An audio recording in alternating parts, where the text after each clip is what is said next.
diagnosis, but more so because I feel like it is such a misunderstood and poorly understood diagnosis and condition that is underdiagnosed. And today we're just going to be scratching the surface, but you're going to see how much we still don't know, but how much we can do for these patients that are really under supported up until this point. In terms of questions, I will not be monitoring the question box and the chat box throughout the presentation, but I will leave some time at the end to answer any questions that you have. So feel free to populate as I speak, and then we'll address them all at the end. So just a quick disclaimer, this presentation is for educational purposes only. It is not medical advice. There's no, practitioner to patient relationship that's formed, and these are not individualized recommendations. So please speak to your healthcare professional, and you will learn how to connect with me and see a practitioner at Natural Choice throughout the presentation as well. Okay, so a little bit about me. As I said, my name is Annalisa Caputi, and I got my honors in Bachelor of Science degree in neuroscience, physiology, and psychology at the University of Toronto. And that's really where my love of health and wellness kind of stemmed, where I was a patient of a naturopathic doctor at that time as well for my own personal hormonal and metabolic health concerns. I then obtained my Doctor of Naturopathy at the Canadian College of Naturopathic Medicine. And as I mentioned, I just graduated this past May and have thankfully succeeded in passing all of my board exams up until this point to get started. And what do? I help women to feel empowered to take control of their hormones. I am so passionate about educating everyone about their health, their hormonal health, their metabolic health, and truly what it means to be healthy and prevent future disease. And I'm also a very passionate advocate for the care that you deserve. So I'll preface by saying that even though we're talking about PCOS, you will see that the way that I've structured my roadmap for patients is that this can be applied to you if you are a person with ovaries for your hormonal health and your metabolic health as well. So, what are you going to take away from today? I believe that you will have more confidence in your hormones and metabolism. I believe that you will have actionable steps on what to do to investigate further. We're going to do my favorite thing. We're going to debunk some myths, which is really important because there's so much misinformation and things that are poorly communicated in the media and on the internet. So we're going to debunk those. And I'm going to give you some quick wins. Just for attending live today, you will be receiving a blood sugar balancing meal plan made by me. And I'm also going to deliver to you today a professional testing strategy and kind of go through that list of if you're ready to take that next step, what do you need to feel like you're going to be set up for success? And what I hope to accomplish is I want you to understand the condition. I want you to feel more empowered about that assessment portion of your patient journey. And I want you to really come out of this understanding the importance of the foundations of health, which includes nutrition and movement and sleep and stress management. And I know that those are very unsexy things, and I'm using air quotes, but they are the most important fundamentals of your treatment, and everything else after that is just going to provide you with more benefit. So, I have a question for you. When we talk about PCOS, which is polycystic ovarian syndrome, does everyone believe, and I'm going to look at that chat box for this, does everyone believe that it is just a hormonal disorder out of curiosity?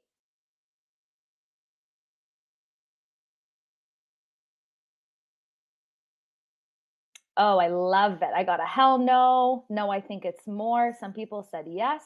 Some people don't know. And other people are saying no. Awesome. Thank you so much for answering.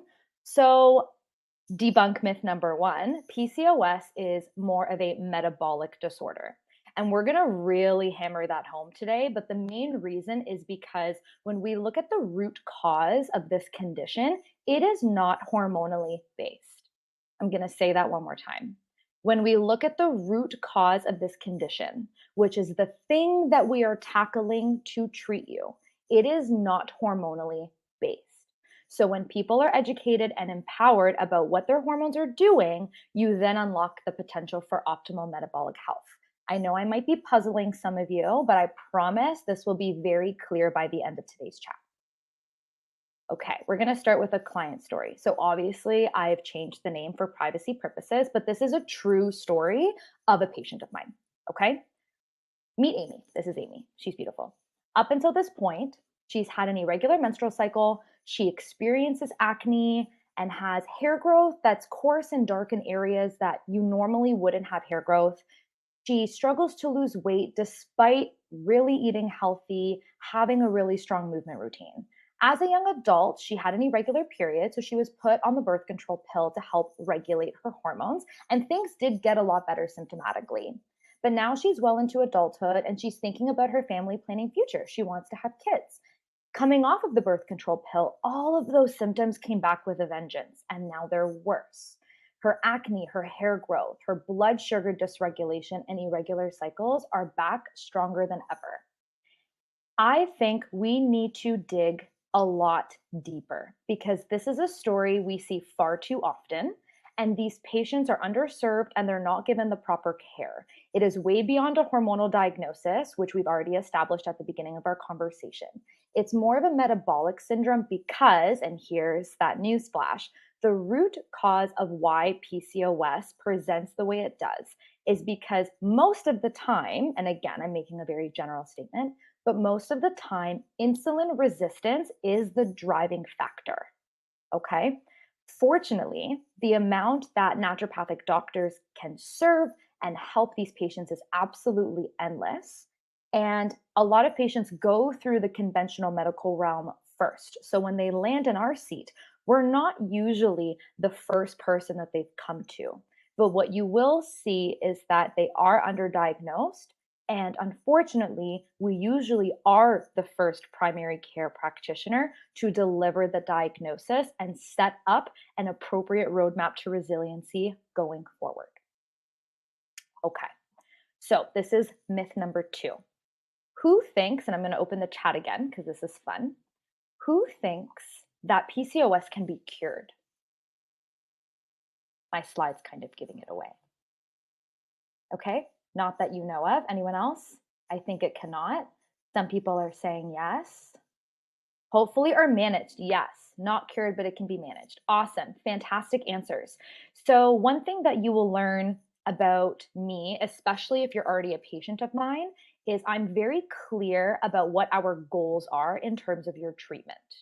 PCOS is not something that we cure. It is something that we manage, but I want to use the word manage in a really strong way. Manage in the sense where we're reducing your risk of developing disease in the future. We're optimizing your hormones. We're dealing with your blood sugar dysregulation, and we are having symptomatic improvement and hopefully remission.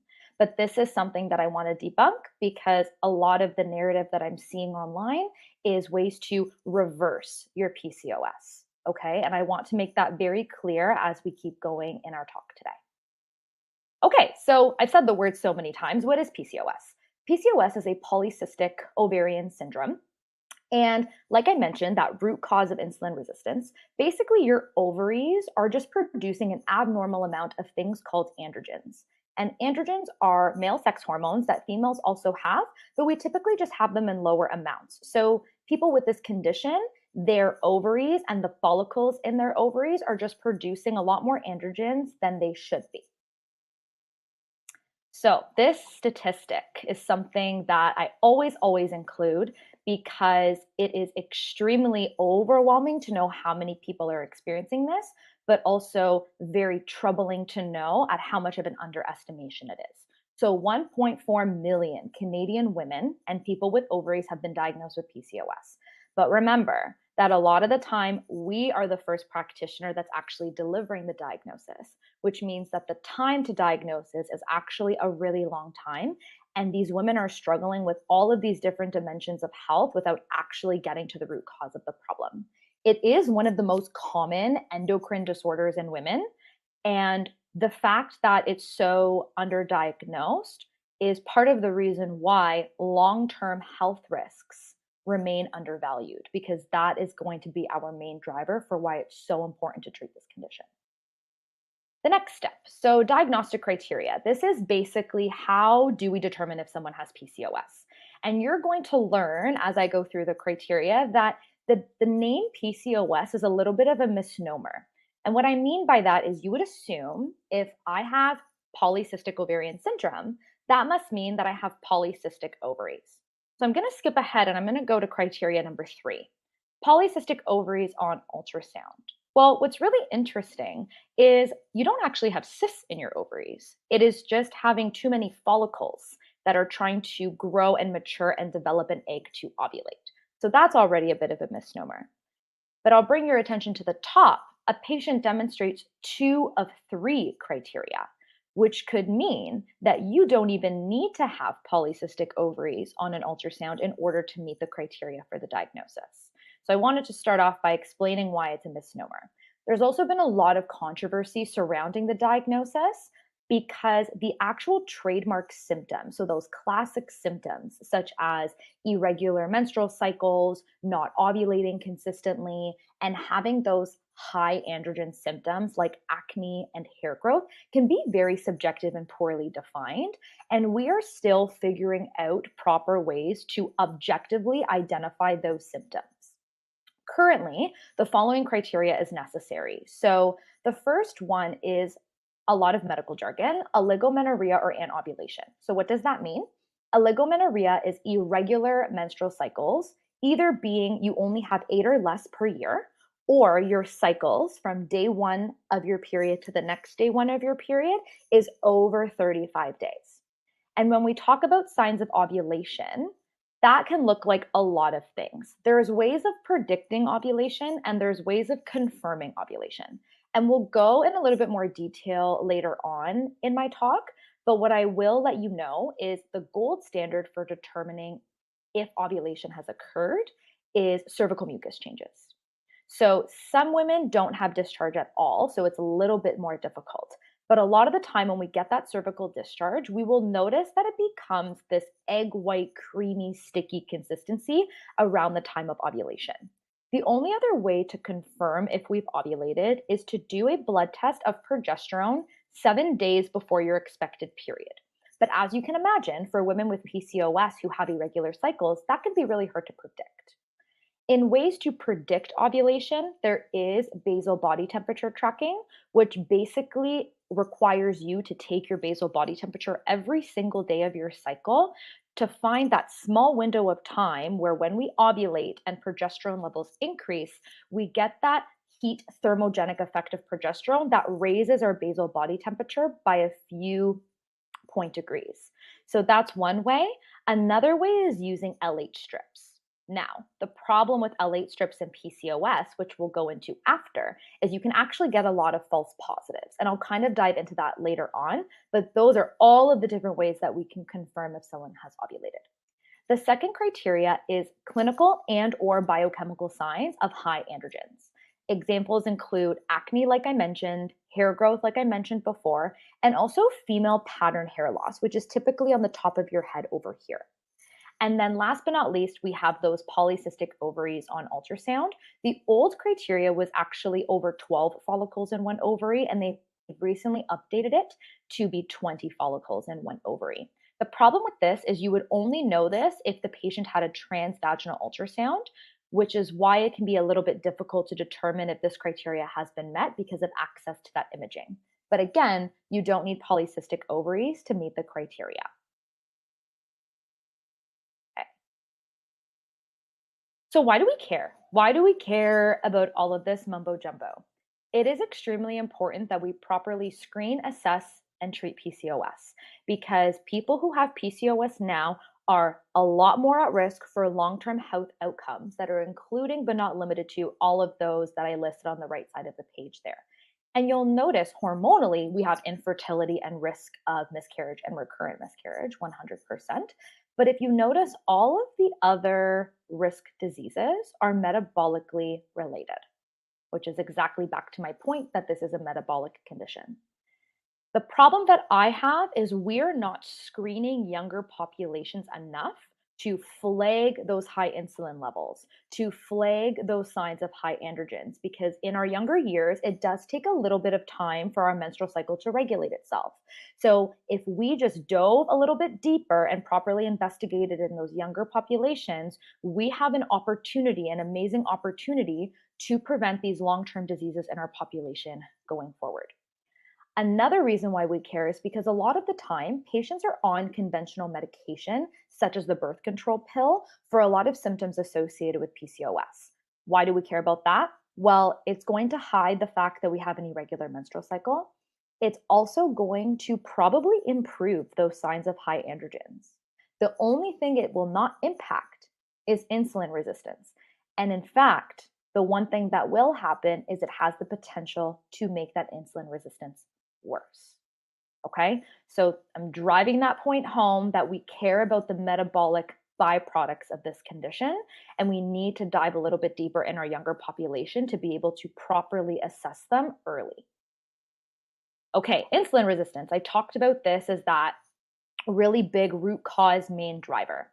So, despite the diagnostic criteria, you probably noticed that insulin resistance isn't even a part of that criteria. This is a huge success limiting step at addressing that underlying cause of the hormonal disruption in people with PCOS. This is the key that puts people at risk for long term health outcomes, and it's often overlooked. The way that I explain insulin resistance to my patients is how loud does your body have to yell at you to give your cells energy? So we have insulin that's released from our pancreas. When we eat our food, our digestive system metabolizes and breaks down our food to give us an end product of glucose. And insulin is responsible for allowing our cells all over our body to bring in that glucose so that we can use it for fuel and for energy. I explain to patients that insulin talks to the cell to let glucose in for that energy production. And the more the cell that doesn't listen, the louder the insulin has to shout. So your blood sugar, your fasting blood glucose may be fine, but your insulin had to yell. And that insulin is going to be flagged as high. When we have those high levels in our bloodstream, it makes us feel tired. It makes us feel groggy. It makes us have really low energy. It increases our androgens, it impairs ovulation, and it makes us struggle with weight management. So I added this flow chart here because even though it's a little bit complicated, it really sums it up really well. What causes insulin resistance of PCOS patients? We're still not 100% sure. But what we do know is there's a genetic and a lifestyle component. Having that high insulin is going to cause our brain to release more female hormones to disrupt our ovaries, to increase androgen production at our ovaries. That high insulin is also going to impact our liver, driving down sex hormone binding globulin, which is something that circulates to bind to those androgens in our bloodstream so we don't have those symptoms. And it's also going to decrease insulin growth like factor, which helps with insulin regulation. So, as you can see, this is all a very complicated, intricate network that involves hormonal and metabolic health at the same time. We're not really sure what point comes first, but what we do know is that the ovary at the end of the day is not going to work. The reason why this is important to understand is because something that a lot of PCOS patients experience on blood work is their estrogen is going to come back as elevated, which is a little bit counterintuitive because we need high levels of estrogen to ovulate. But what's actually happening is all of this intricacy is causing less estrogen to be released from the ovary because we have all of these follicles that are trying to reach maturity and our brain is trying to get them to ovulate, but none of them mature enough. So our estrogen kind of stays stagnant. But because the insulin resistance causes people to gain weight and have difficulty losing weight, that adipose tissue is hormone producing tissue, which means it will produce estrogen, and that's what's going to come up on our blood work. Okay? I know it's a little bit complicated, but I think it was really important for you to all understand why insulin resistance is the main driving factor between all of these symptoms. What I will say and what we'll dive into later on is diet and lifestyle is by far the number one thing that we can use initially to help your insulin become more sensitive. This is why I said, is PCOS something we can cure? Not necessarily, but what we can do is dramatically improve your insulin resistance to prevent it from progressing to type 2 diabetes. This isn't part of the diagnostic criteria, like we mentioned before, but it can help us identify people with PCOS that are slipping under that radar. Okay, myth debunking again. So there's some myths around obesity and BMI, and I actually saw a practitioner, unfortunately, on social media just the other week that basically was suggesting that PCOS is caused by poor nutrition. And that really upset me because I do want to acknowledge that there's a very big component of this diagnosis of patients with body dysmorphia. They have really poor relationships with food and with their body, a lot of negative self talk and blame because they think that it's their fault. And we need to dramatically change this narrative. Their nutrition is not the cause of their insulin resistance. Lifestyle definitely has a component, but there's a very strong genetic component as well. And BMI, which is basically that measurement that takes your height and your weight and it kind of puts you on this spectrum of obesity, even though it can be a very important screening tool for determining your risk of long-term disease, it's only important if we use it properly. And a lot of the time you can actually have two PCOS patients with the same BMI and metabolically they can look completely different. So I want to acknowledge that side of this condition and just to let you know whether you have PCOS or not, that hormonally and metabolically it's a lot more complicated and it's not your fault. Metabolic health, like that underlying metabolic health that we see on blood work, is actually a better marker of disease than your body size. So I just wanted to take an opportunity to address that myth because it comes up a lot. And the role of stress. I'm not even going to ask you all who is stressed because we all are. And I think it's unrealistic to say that we can remove stress. But what I can say is I work with my patients to build that stress resiliency to reduce the impact that stress has on their life. So, where does the role of stress kind of play in with PCOS? Well, there's actually a very big adrenal component involvement with PCOS. Your adrenal glands are located right on top of your kidneys and they produce cortisol. Cortisol kind of has a bad rep, but it's actually really important because it's what helps us respond to stressful situations. The problem is when we have these high circulating androgens in PCOS, so high testosterone, for example, it actually causes premature breakdown of cortisol in our body, which is already predisposing us to have an impaired stress response.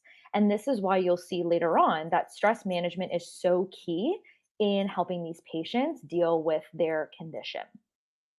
There's another androgen that's actually specifically released from the adrenal gland, and this is called DHEA, which is another really big androgen that we investigate because it can definitely contribute to those symptoms of high androgens, such as acne and such as hair growth and female pattern hair loss.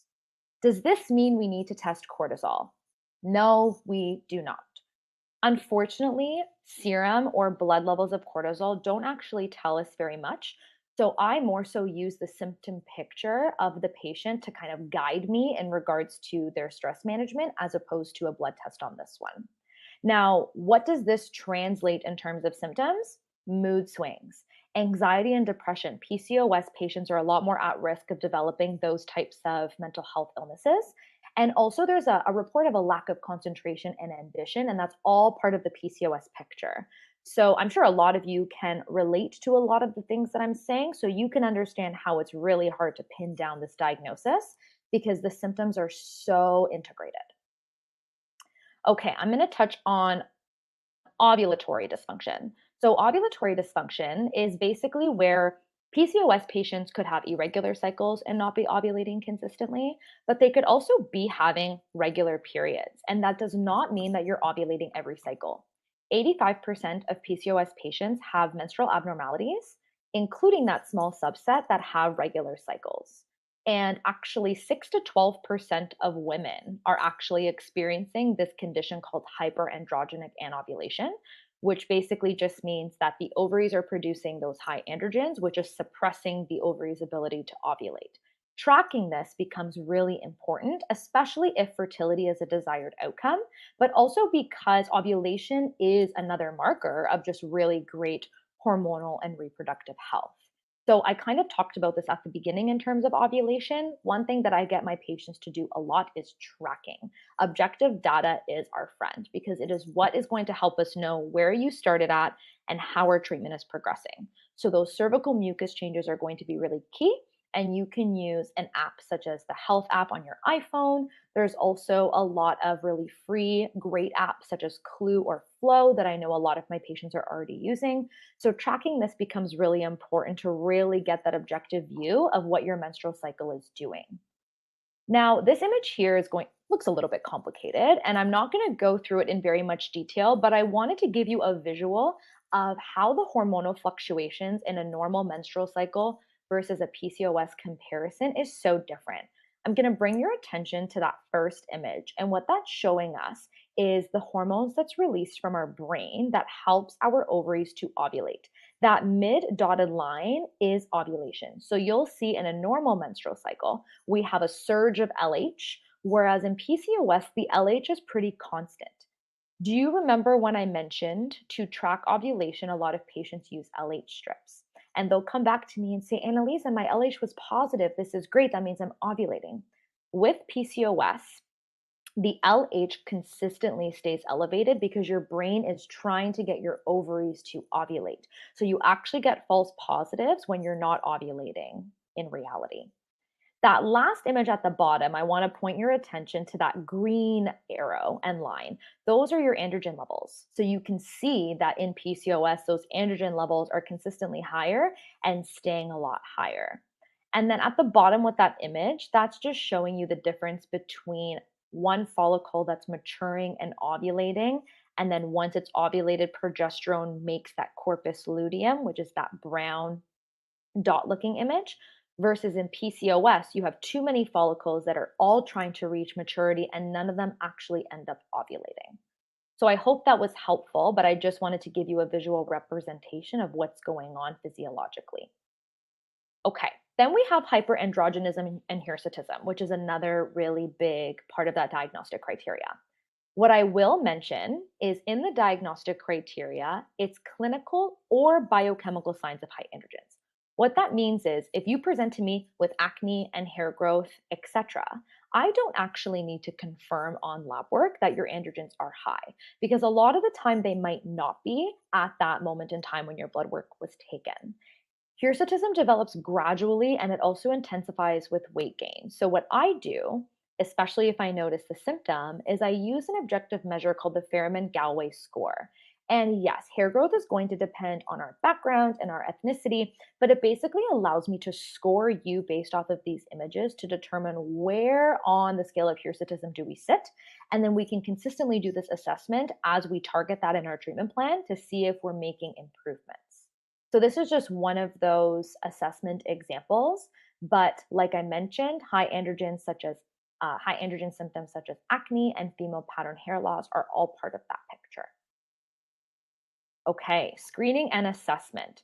This is, and if you're my patient, you know this is my absolute favorite part of the treatment journey because I always say to my patients, the assessment portion is the most crucial. If we can get assessment confidently and know exactly what's going on, the treatment part becomes a lot more simple.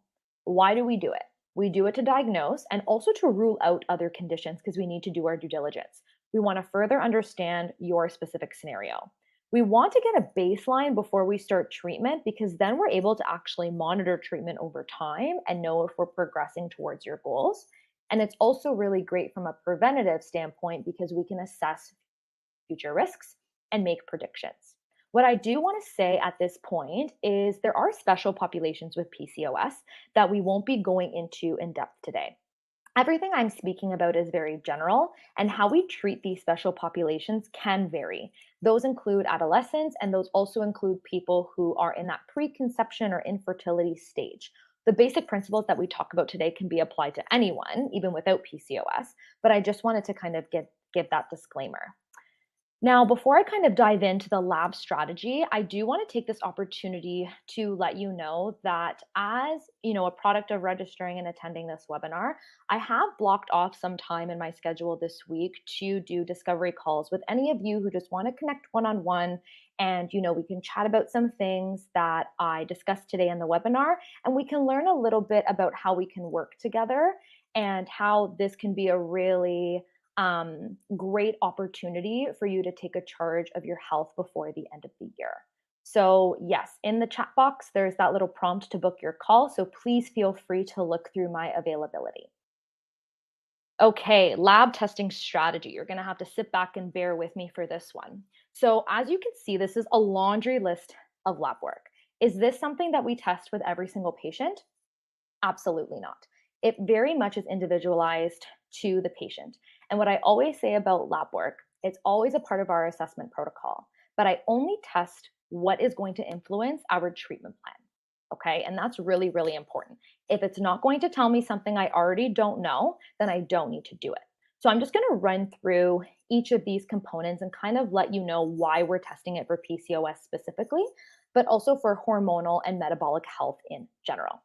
So let's start with our fasting glucose, insulin, and HbA1c. And I'm starting with this because insulin resistance is that driver. Most medical doctors test fasting glucose. They usually do not test fasting insulin. It drives me crazy. And I'll tell you why. The fasting glucose on its own does not tell me much. Most patients, in fact, I'm pretty sure in my experience, all patients have come back with a normal read of their fasting glucose. But when we go in and test their fasting insulin, we're actually seeing what their body is trying to do to regulate that glucose after they eat. And a lot of the times, their insulin is elevated. When I have those two markers together, I calculate a ratio called the HOMA-IR ratio. And this basically gives me a number that puts you on the spectrum of insulin resistance because it's not a black and white situation. We can get insulin resistance really early on and be super preventative instead of you being full-fledged insulin resistance and on the brink of type 2 diabetes, which is why I'm such an advocate for testing those two markers.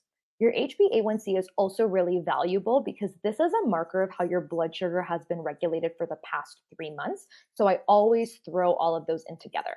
As you can see, those three markers alone are a fantastic preventative tool, especially if we feel like you're in those earlier stages. The next component is a lipid panel, and I typically test these in PCOS patients who are over the age of 40, where we might be a little bit more concerned about the role of estrogen in your metabolic health, as well as if you have a family history of any sort of cardiometabolic disorder, such as high cholesterol. The next part is serum luteal phase hormones to assess ovulation, which we've already discussed. This is testing that progesterone 7 days before your expected period. But as you can see, if you have irregular menstrual cycles, this can be a little bit harder. So usually this is omitted if we have an unpredictable cycle. The next is super important. So this is that LH and FSH ratio. So those are the two hormones that are released from your brain that go to your ovaries to kind of get the game going. In a normal menstrual cycle, your FSH and your LH are typically at a 1-to-1 ratio. But what we see in PCOS is that the LH is actually a lot more elevated. Remember how I showed you that chart where it pretty much stayed the same the whole time? It's because it's trying to get your follicles to mature and ovulate, and your ovaries just aren't responding because of those high androgens. So I try to get my patients to go in the first 5 days of your cycle, ideally between days 3 and 5. And typically that LH is going to come back at a 3-to-1 ratio with the FSH. The next component is AMH. This is anti-Müllerian hormone, which is, in simple terms, a mark of ovarian reserve. So it's actually a really good way to know how fertile the patient is. What we find in PCOS actually is your AMH typically comes back relatively high. And if you think about it, it's because we're not ovulating as much as we should be. Now, a lot of patients are like, well, if my ovarian reserve is really high, isn't that a good thing? Unfortunately, the body's a lot smarter than us, and that high AMH is actually further inhibitory on ovulation because it does affect those hormones that are coming from our brain in a negative way. So we definitely look at this just to kind of know how far progressed the condition is. Next is something that we've already chatted about. It's those serum androgens like total testosterone and free testosterone. Again, if you're showing me the clinical signs, I typically do run them just to see how far advanced we have hyperandrogenism, but they are not necessary for you to get the diagnosis. SHBG is sex hormone binding globulin, which I mentioned insulin's role with. And this is basically something that's in our bloodstream that binds to those free androgens, which reduces the symptoms that we get externally. Typically in PCOS patients, that sex hormone binding globulin is going to be lower. Vitamin D, huge, huge, huge, absolutely huge.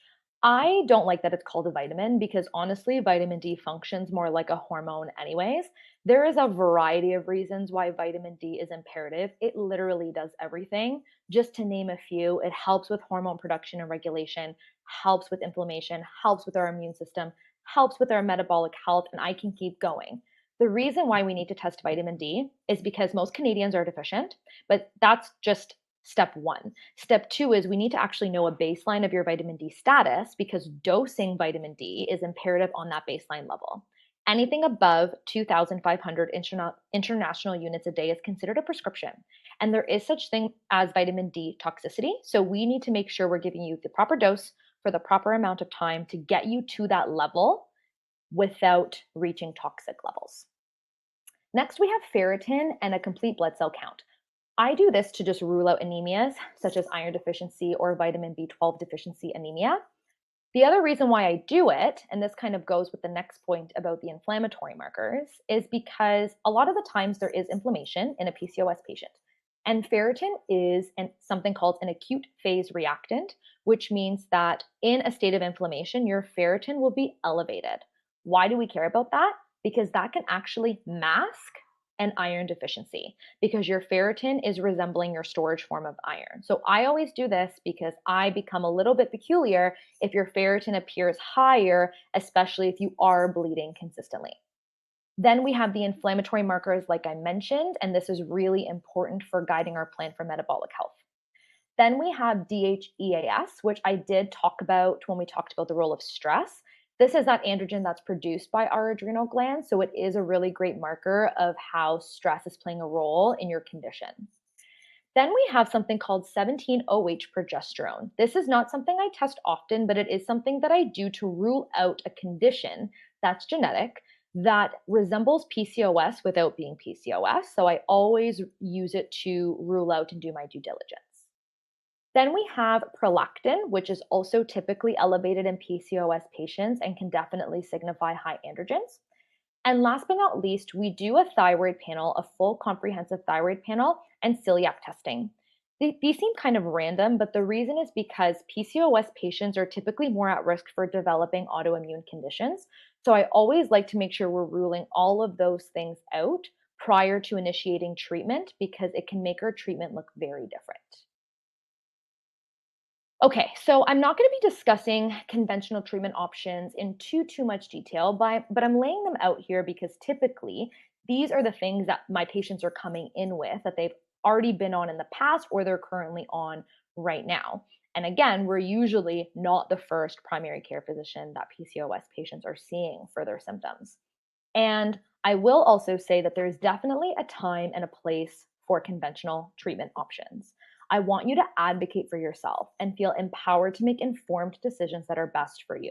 I spend a tremendous amount of time educating patients on all of their treatment options so that you can feel confident and make a true informed decision. And our ability to work integratively with conventional options is a beautiful thing. So I never want you to view it as one thing or another or be fearful of any of your options. If you need to talk to someone, I'm always here, and so are my colleagues. Most often, patients are actually completely unaware that these treatment options are not even treating the root cause. So, yes, they do improve your symptoms pretty significantly, actually. But the minute that you come off of them, those symptoms come back. And it's just because we're not dealing with that main insulin resistant root cause and that picture. So, what are the conventional treatment options typically? Hormonal contraceptives is a big one, the oral birth control pill. This is typically first line if pregnancy and ovulation is not desired, and it definitely helps with hirsutism. Another example is letrozole. So, this is first line if pregnancy and ovulation is desired because it's basically an injectable that's trying to get your body to ovulate. And then we have something like metformin, which is first line in insulin resistance, but we do need to be very careful of how this impacts our fertility and our ability to ovulate. Those are just a few. There's many, many, many more, but these are the typical ones that I see in my patient practice. Okay, so what are our goals?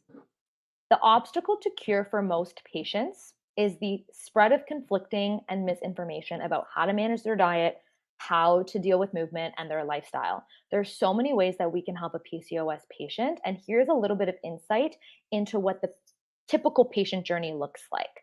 So the goals that we're collectively striving for: regulating menstruation and restoring ovulation, reducing those hyperandrogenic symptoms like the weight gain, the acne, the hair growth, and that hair loss. And last but not least, that preventative medicine aspect, so preventing long term disease and disorders.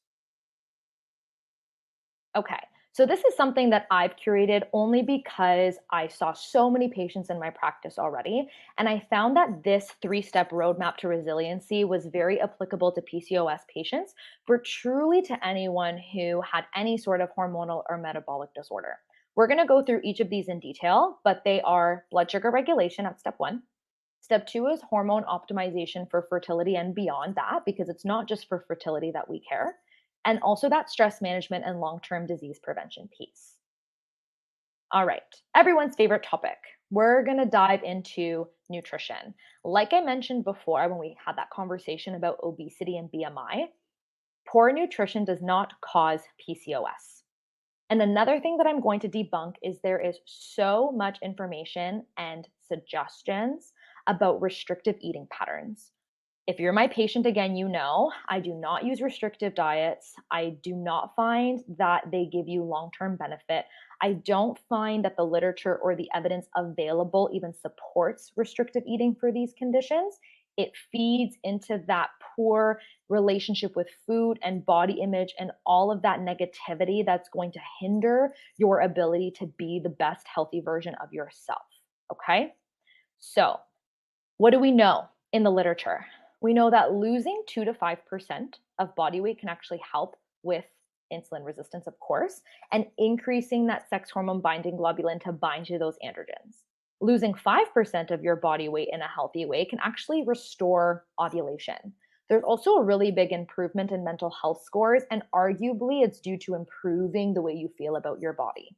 We're really moving away from that caloric restriction picture, even though caloric restriction has a little bit of a role in supporting those high androgen symptoms. It's not the be all and end all, and we also have a lot of other options. So, what dietary pattern is most supportive for PCOS? It's the Mediterranean style diet. So, what does that look like? It looks like protein, a lot of protein for blood sugar regulation, because protein is that macronutrient that gets metabolized the slowest, keeps you fuller, and prevents your blood sugar from doing those crazy glucose spikes. There's a lower carb intake. And when I say carb, I mean simple carbs like breads. But it's not no carb intake. It's just we're just moving the proportions to protein instead of too much carbs. And also focusing more on those lower glycemic index foods. We're lowering starch and dairy, but we're increasing healthy fats and fiber. And of course, avoiding processed foods and refined carbohydrates and sugars. We're avoiding things called advanced glycosylated end products. Then some of you are probably like, what the heck is that? Well, it's basically any food that's prepped with dry heat technology, which includes cookies and chips and biscuits. Do you notice in this slide that it doesn't say eliminate? Okay. What I'm saying is let's lower these ones and raise these ones. Okay. One thing I really want to highlight here is the healthy fats component. Okay. The preliminary backbone of hormone production is a very complicated pathway to produce estrogen and progesterone and testosterone and cortisol. The very first step is cholesterol. Okay, so lower fat diets are actually extremely harmful to our hormonal health. Healthy fats can include things like nuts and seeds and avocados and oils such as olive oil, flaxseed oil, you name it. But as you can see, the protein, the healthy fats, and the fiber are the emphasis. And then we're lowering things such as processed foods, refined carbohydrates, dairy, and starches. And of course, there's a really big emphasis on complex carbohydrates, which is those non starchy vegetables. And I want to address one question that I typically get from my patients is, oh, well, I intermittent fast. This is how simple I can put it. There is absolutely no evidence for intermittent fasting benefiting this patient population. It's actually the reverse because we're putting our body in a state of stress and starvation, which is completely hindering our metabolism and further causing insulin resistance to become worse. And that's where I'll kind of leave it at that. It is more complicated than that, but in terms of the literature and the evidence, it does not support it for this patient population. A little bit more on the Mediterranean diet. So, what I want to emphasize is it's more about diet quality as opposed to caloric intake. So, it's more about including all of those things that I've listed there, such as servings of vegetables and fruits, and keeping whole grains under a certain amount, 2 tablespoons of olive oil, 3 servings of all of those examples of healthy fats, 3 servings of legumes, 3 servings of seafood every week, and reducing that red meat consumption. Do you notice how this is not restrictive at all? I can't make it up, right? It's this simple. This can be overwhelming for people who don't already eat this way, but a part of our treatment journey is taking the most priorities of this Mediterranean style pattern and implementing it for long term changes. A little bit more on protein because this is really important. And again, if you're my patient, I know I'm saying that a lot, but we've talked about this a lot of the times. For protein, if you do nutrition research, they typically calculate the required daily intake of protein based off of survival. Last time I checked, we want to feel great. We don't just want to survive. So that's why our optimal daily intake is actually anywhere from 1 to 1.5 grams of protein per kilogram of body weight. This is largely dependent on your activity level. It also depends if you're vegan or vegetarian. So I have a long conversation with my patients about what their specific protein target is and how we can get that. But I just wanted to highlight this because this is something that's poorly understood and something that can dramatically impact that insulin resistance piece. So, what's our takeaway from nutrition? We want slight caloric restriction while improving protein and fiber and healthy fats while reducing some of those simple carbs. We're looking for long term changes, not short fixes. So, if you remember one thing about diet from this presentation, the diet that will work is the diet that you can do over a year from now. Okay, I'm going to say that one more time. The diet that's going to work for your PCOS is the diet that you can do for over a year from now. Okay, awesome. So I'm not going to speak too much about supplements because again, it's very individualized. But because we're talking about blood sugar regulation, I want to talk about inositol. Inositol is a second messenger for insulin. There's different forms of inositol that are found in different places in our body, but myoinositol is found in lower levels in the follicular fluid of our ovaries in patients with PCOS. We need to be very careful with other forms that are marketed because they can actually have adverse reactions. And what inositol does is it helps tissues with higher glucose needs get their glucose, such as our brain, our ovaries, and our heart. It helps to lower androgens. It helps to increase that sex hormone binding globulin. It improves insulin sensitivity overall. And especially for women who want to become pregnant, it prevents your risk of developing gestational diabetes. It's safe to combine with the oral contraceptive pill, which is a huge positive, especially when working integratively with conventional medical treatments. And it can also play a really big role, even in PCOS patients who are the leaner subtype and have less of that blood sugar dysregulation.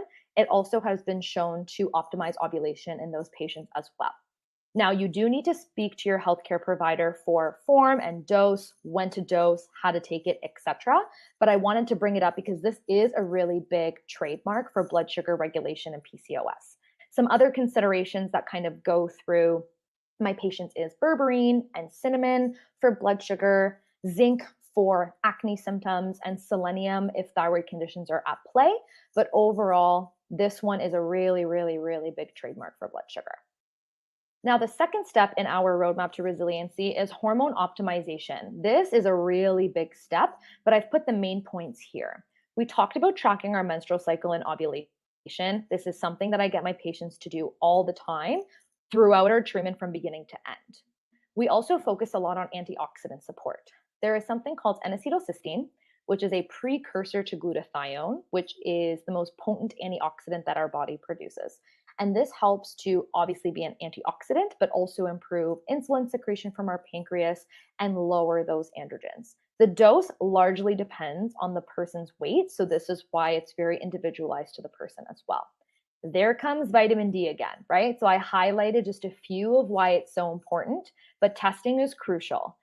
Anything above a level of 75 is considered sufficiency, but for hormone production in PCOS patients specifically, we're actually looking for levels over 110. So as you can see, testing levels is imperative because this is absolutely always involved in the treatment of PCOS. It is a fat soluble vitamin, so the dose and the form does matter. And there is that toxic level, so always consult a healthcare provider before dosing. And then again, there comes that healthy fats conversation, which we talked about with nutrition, but we also can utilize things like omega 3 fatty acids in fish oil to help drive down that inflammation, improve those metabolic markers, and it also has a really positive influence on mood. Stress management and disease prevention. So, all of my patients laugh at me because we always talk about sleep hygiene. Yes, your sleep has a hygiene routine too. This involves reducing screen use, being in a dark and dim room, reducing fluid intake so we're not urinating throughout the night, reducing stimulants and caffeine, timing our exercise properly so that we're not stimulating ourselves before we have to wind down, reducing having large meals right before bed, and establishing that really good wind down routine. It has been known that women who sleep less than 6 hours per night have irregular menstrual cycles and higher odds of insulin resistance. Now I'm going to open the chat again just to ask this question. Who here usually sleeps less than 6 hours? I'm putting my hand up. I'm being super honest. Yeah, I didn't think it was just me. Yeah, there's a lot of us. So that should be a little bit of an eye opener because that's already predisposing you to this metabolic risk. I usually do some counseling around deep breathing exercises, not because deep breathing is the only solution, but because that's a really great way to effectively run down our nervous system to wind us down before bed. It stimulates that vagus nerve, which is helping us go from that fight or flight to rest and digest form. And there's a lot of great free apps out there like Headspace and Calm that we can use to guide us so that we don't have to think about something else during the day to help us wind down before bed.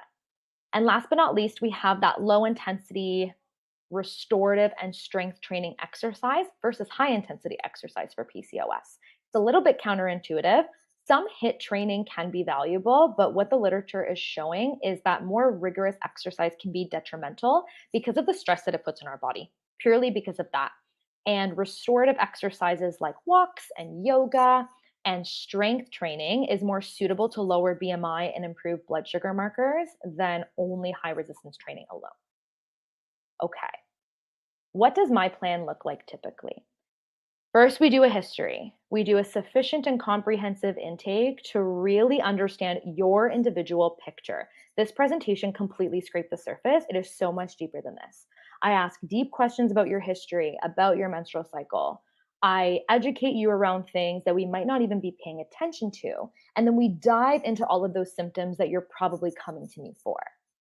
Then there's that huge step 2 assessment portion that I'm really driving home is the most imperative part of your treatment journey because sufficient blood levels can help us identify and target deeper markers of disease progression. That can involve female hormone testing, testing your androgens, even though the clinical signs are enough, vitamin D, metabolic markers, inflammation markers, and your blood sugar markers. Okay. That is a very, very, very key component of our success together because then when we start with our plan and our strategy, it makes it a lot easier. So, the plan, the initial plan, is typically some foundational work that involves optimizing your diet, movement principles, and a lot of myth busting happens there, as well as correcting any of those inadequate nutrient levels that we would have found during your lab work. We also work on stress and sleep management, as well, because PCOS patients are just completely more susceptible to adrenal dysfunction and inadequate sleep. Then our strategy is that comprehensive treatment plan, which is deeper work in those foundations and then evidence-based nutraceuticals depending on your lab work and what we're trying to treat specifically. It is really important for me to understand the patient journey. So I've actually gone down a rabbit hole of research to know what did patients have to do to be successful and what did the practitioner have to do to be successful. And studies have shown that the most improvement has happened when the patient is aware of the 12-month journey with 3 checkpoints. So that is kind of how I've structured my patient journey, which of course adapts and changes and evolves because that's what life does. But I find patients really appreciate knowing what they're getting into because they're more motivated and they know all of those guidelines and those check boxes that we're aiming for to know that we're going in the right direction. And it's really important for me that we're extremely clear on your goals. So, what are your next steps after all of that? I want you to take action. I want you to get to know your body. You deserve a thorough workup and someone who's going to look at you, assess you, and test you as much as they can. Because you deserve an individualized plan and you also deserve to start building that supportive community and healthcare team that is going to get you feeling your absolute best. So I want to open it up for some questions. I'm going to open the chat box now. Let me see. Does anyone have any questions? I'd be happy to answer them.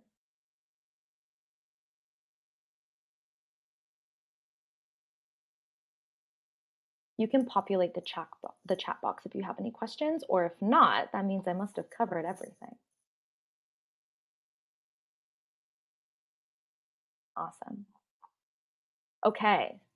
Oh, there's one. What are timelines that patients should expect to see for something like weight loss? That's a great question, Sasha. So, what weight loss is one of those very individualized things. Assuming that insulin resistance is the main driver, and it might not be the only driver, there could be a lot of other things that are not hormonally related that could be going on for weight loss. I would say that the timeline purely depends on how committed and motivated the patient is to really hone in on those foundational changes. Okay, that's really important. Whatever that dietary pattern looks like, whatever those movement goals look like I said, I strive to help patients get to their goals in the best way possible. I'm aiming for longevity and sustainability. So if you can meet me in the middle, then your timeline is going to be a lot shorter. But again, we appreciate that no growth journey is linear. There's going to be ups and downs. So we're just going to be along for the ride. And if you stay committed to your goals, then we're going to get you there sooner than later. Can you review approximately how much fiber should be added each day to each meal? Fantastic question. Generally, for a reproductively aged female, we're actually aiming between 25 to 30 grams of fiber a day. That's generally what we're aiming for. It can be a little bit difficult to get, but we can sneak in fiber in some really sneaky ways with flax seeds and hemp seeds and all that fun stuff. But that's another great point that I work with my patients on is making those small sustainable changes that can have a really great impact. Awesome. So I think that was the last question. So I kind of want to end off just with how to connect and work with me. You don't need to feel confined by your diagnosis, whatever your diagnosis is. I believe that there's so much that we can do, and you don't need to feel discouraged. These 3 steps to success can set you up for sustainability and longevity, regardless if you have PCOS or not. And my goal is to make you feel educated and empowered about your health, no matter what we're trying to tackle. So, again, for attending today, you can book a discovery call with me at Natural Choice to learn how we can work together. We can connect one on one, go through what you're experiencing, and kind of just dish out how it would be to work together. And there's a book a call button in the chat box if you would like to do that. You can also connect on Instagram with me at annalisa.wellness for all things women's health. And what I will kind of leave you off with is this is a really great time to get to work with me because I am in the process of becoming registered. And as soon as I'm officially an ND on my own, the prices will be increasing for initial visits. And also, it's that time at the end of the year where your benefits are going to expire. So let's use them for that initial visit, get your lab work done, and all of that stuff to really get you starting in January. I don't believe in New Year's resolutions, but get you started in January, already 10 steps ahead of the game. I look so forward to working with you. Thank you so, so much for joining me today. I hope that you're taking some really fundamental things away from you, and I look forward to seeing you again soon. Bye.